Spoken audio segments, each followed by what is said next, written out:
The president is in an all-out showdown with the FBI, and it's all over whether or not that controversial memo should be released. Republicans argue the document shows the FBI just went too far in ordering surveillance on a former Trump campaign official. But the FBI is urging the White House not to release the memo, citing grave concerns.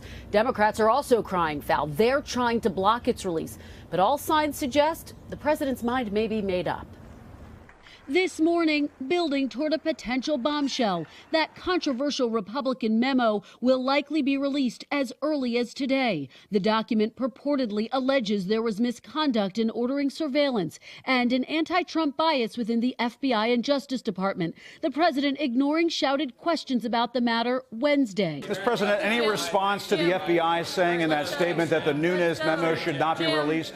The FBI launching a rare campaign to prevent the classified documents release. On Monday, Director Christopher Wray and Deputy Attorney General Rod Rosenstein went to the White House to ask the president's chief of staff not to make the memo public. Two sources familiar with the matter tell NBC News. Then Wednesday, the FBI releasing an extraordinary public statement warning of grave concerns about facts left out that fundamentally impact the memo's accuracy. The statement coming on the heels of President Trump indicating he's all but decided. Let's release the memo. Oh, yeah. Don't worry. 100%. Can you imagine? White House Chief of Staff John Kelly echoing his boss. It'll be released here pretty quick, I think, and the whole world can see it. Adding fuel to all of it, House Intelligence Committee Chairman Devin Nunes, a former Trump transition official, attacking the FBI and DOJ, accusing the agencies of having stonewalled Congress's demands for information for nearly a year. But a new wrinkle from the ranking Democrat on the committee, Adam Schiff,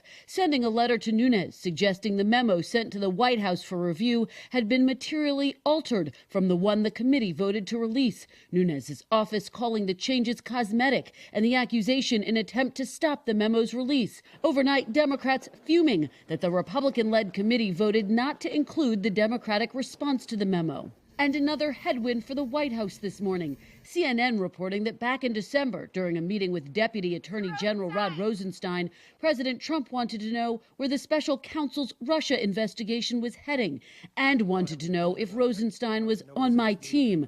The White House not responding to multiple requests for comment. During a hearing on Capitol Hill just after his meeting with the president, Rosenstein was pressed on the appropriateness of a loyalty pledge. Is it ever appropriate for the President of the United States to demand that Department of Justice official or FBI director take a loyalty pledge? I don't have any opinion about that, Congressman. Nobody's asked me to take a loyalty pledge other than the oath of office.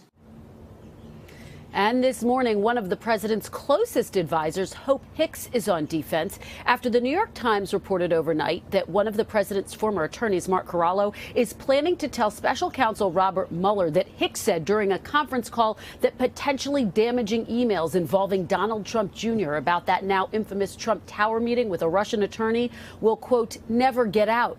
Hicks's attorney blasting the report, saying she never said that and calling the very idea completely false. Hoda in Savannah. All right, Kristen Welker at the White House. Kristen, thanks. Hello, Today fans. Thanks for checking out our YouTube channel. Subscribe by clicking that button down there and click on any of the videos over here to watch the latest interviews, show highlights, and digital exclusives.